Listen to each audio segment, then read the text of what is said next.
Yes welcome to Universal Talkies. నేను మీ అప్పాజీ. మాటల మాంత్రికుడిగా పేరు తెచ్చుకొని తర్వాత దర్శకుడిగా కూడా అసాధారణటువంటి విజయాలతో దూసుకుపోతున్నటువంటి త్రివిక్రమ్ దర్శకత్వంలో విక్టరీ వెంకటేష్ నటిస్తున్నటువంటి ఆదర్శ్ కుటుంబం సినిమా సమ్మర్ బరిలో నిలిచే అవకాశం ఉందని చెప్పి మనకు తెలుస్తుంది. ఇప్పటికే 2 షెడ్యూల్స్ ఈ సినిమా పూర్తయినాయి. మరో 2-3 షెడ్యూల్స్తో షూటింగ్ పూర్తి చేసుకుని తర్వాత పోస్ట్ ప్రొడక్షన్ కూడా పూర్తి చేసుకొని సమ్మర్లో ఈ సినిమా వస్తుందని చెప్పి తెలుస్తుంది. అంటే సమ్మర్లో ఇప్పటికే mega power star Ram Charan, power star Pawan Kalyan, అలాగే మెగాస్టార్ చిరంజీవి కూడా ఈ సమ్మర్లో దిగబోతున్నారు. అలాగే నాగార్జున 100వ సినిమా కూడా, అంటే ఇప్పటికీ అధికారికంగా అయితే డేట్ ప్రకటించలేదు కానీ నాగార్జున 100వ సినిమా కూడా సమ్మర్లో వచ్చే అవకాశం ఉందని చెప్పి మనకు తెలుస్తుంది. అంటే సమ్మర్ ఎలాగైతే మొన్న సంక్రాంతి మంచి హాట్గా ఇంట్రెస్టింగ్గా ఎలాగైతే జరిగిందో ఈ సమ్మర్ కూడా అంతే ఇంట్రెస్టింగ్గా ఉండబోతుందని చెప్పి మనకు తెలుస్తుంది. ఇంకా ఆదర్శ్ కుటుంబం ప్రత్యేకత గురించి మనం ప్రత్యేకించి చెప్పాల్సినటువంటి అవసరం లేదు. ఎందుకంటే త్రివిక్రమ్ వరుస విజయాలతో దూసుకుపోతున్నటువంటి త్రివిక్రమ్ మొదటిసారిగా విక్టరీ వెంకటేష్ తోటి ఆయన కొలాబరేట్ అయ్యాడు. అయితే అంతకుముందు రైటర్గా ఆయన వెంకటేష్ సినిమాల విజయాల్లో కీలకమైనటువంటి పాత్ర పోషించాడు. మల్లీశ్వరి, నువ్వు నాకు నచ్చావు, ఈ 2 సినిమాల విజయాల్లో త్రివిక్రమ్ డైలాగ్స్, స్క్రీన్ ప్లే అత్యంత కీలక పాత్ర పోషించాయి. అలాగే ఈ రేంజ్లో సక్సెస్ కాకపోయినా కూడా వాసు సినిమా కూడా త్రివిక్రమ్ డైలాగ్స్ రాశాడు. సో ఆ విధంగా విక్టరీ వెంకటేష్ తోటి అనుబంధం కలిగినటువంటి త్రివిక్రమ్ శ్రీనివాస్ ఇప్పుడు ఆదర్శ్ కుటుంబం హౌస్ నెంబర్ 47 అని చెప్పి AK-47 అనే ఒక దీంతో ట్యాగ్ లైన్ తోటి ఈ సినిమా మన ముందుకు రాబోతుంది. ముఖ్యంగా ఇప్పుడు వెంకటేష్ ఒక్కసారిగా సంక్రాంతికి వస్తున్న సినిమా తర్వాత ఆయన రేంజ్ ఎక్కడికో వెళ్ళిపోయింది. అంటే అప్పటికే ఆయనకి ఫ్యామిలీ ఆడియన్స్ లో విపరీతమైనటువంటి ఫాలోయింగ్ ఉంది. మధ్యలో రానా నాయుడు వెబ్ సిరీస్ చేయడం వల్ల అది కొంత డ్యామేజ్ జరిగింది అనే విమర్శలు వచ్చాయి.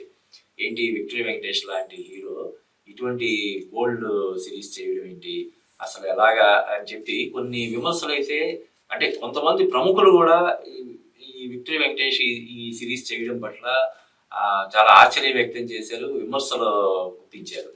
అటువంటిది ఈ సంక్రాంతికి వస్తున్న సినిమాతో ఆ విమర్శలన్నీ కూడా చల్లా చెదిరైపోయి మళ్ళీ అతని ఏదైతే ఒక ఇది ఉందో, మల్లీశ్వరి, నువ్వు నాకు నచ్చావు, ప్రేమించుకుందాంరా, కలిసి ఉందాంరా, ఇటువంటి సినిమాలతో అతను సంపాదించుకున్నటువంటి ఇమేజ్ మళ్ళీ పవిత్ర బంధం, పెళ్లి చేసుకుందాం, ఇటువంటి ఎన్నో సినిమాలతో ఒక సుస్థిరమైనటువంటి స్థానాన్ని ఫ్యామిలీ ఆడియన్స్ గుండెల్లో సంపాదించుకున్నటువంటి విక్టరీ వెంకటేష్ సంక్రాంతికి వస్తున్న సినిమాతో మళ్ళీ పూర్తి స్థాయిలో దాని పూర్వవైభవం సంపాదించుకున్నాడు. తర్వాత ఇప్పుడు వచ్చినటువంటి మనశంకర వరప్రసాద్ గారు సినిమాలో కూడా ఆయన పాత్ర చాలా, అంటే ఆ విజయంలో, ఆ సినిమా సాధిస్తున్నటువంటి సంచలన విజయంలో ఆ విక్టరీ వెంకటేష్ కూడా సముచితమైనటువంటి పాత్ర పోషించాడు. ఈ సినిమాలో నటించినందుకు గాను దాదాపుగా ఆయన 15 కోట్లు తీసుకున్నాడని చెప్పి తెలుస్తుంది. అంటే దాన్ని బట్టే విక్టరీ వెంకటేష్ రేంజ్ ఇప్పుడు ఎలాగుంది అనేది మనకి అర్థం చేసుకోవచ్చు. అలాగే ఆదర్శ కుటుంబం సినిమాకి గాను కూడా ఆయన దాదాపుగా 20 కోట్లు రెమ్యునరేషన్ తీసుకుంటాడని చెప్పి మనకి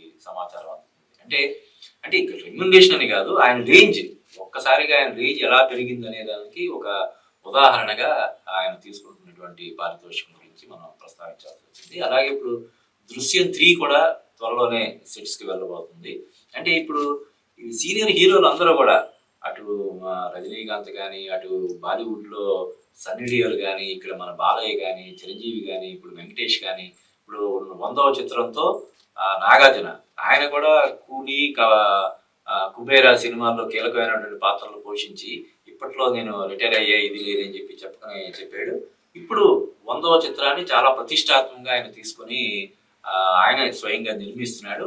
అది చెప్తున్నాడు ఆయన, నేను ఈ సినిమాని ఫలానా రోజు విడుదల చేస్తాను ముందే ప్రకటించి దానికోసం అని చెప్పి కాంప్రమైజ్ అవ్వడం ఇష్టం లేదు నాకు, పూర్తిగా సాటిస్ఫాక్టరీగా సినిమా వచ్చేంత వరకు తీస్తూనే ఉంటాం, తర్వాత విడుదల తేదీని ప్రకటిస్తామని చెప్పడం బట్టి నాగార్జున ఆ సినిమా గురించి ఎంత శ్రద్ధ తీసుకుంటాడు అనేది మనకు తెలుస్తుంది. అలాగే ఇప్పుడు ఆదర్శ కుటుంబం సినిమా గురించి కూడా త్రివిక్రమ్ శ్రీనివాస్, ఎందుకంటే ఫస్ట్ టైం వాళ్ళిద్దరు కాంబినేషన్ లో వస్తున్న సినిమా, అంతకుముందు వాళ్ళిద్దరు కాంబినేషన్ లో వచ్చిన మల్లీశ్వరి, నువ్వు నాకు నచ్చావు సినిమాలు ఘన విజయాలు సాధించి ఉన్న నేపథ్యంలో ఆదర్శ కుటుంబం గురించి చాలా ప్రత్యేకమైనటువంటి శ్రద్ధ తీసుకుని త్రివిక్రమ్ తెరకెక్కిస్తున్నాడని మనకు తెలుస్తుంది. అలాగే త్రివిక్రమ్ శ్రీనివాస్కి ఆ అక్షరంతో ఉన్న సెంటిమెంట్ గురించి మనందరికీ తెలుసు. మధ్యలో అజ్ఞాతవాసి మినహా అతడు దగ్గర నుంచి త్రివిక్రమ్ దర్శకత్వంలో వచ్చిన సినిమాలు, ఆతో మొదలైన సినిమాలన్నీ కూడా ఘన విజయాలు సాధించాయి. అరవింద సమేత వీర రాఘవ కానీ,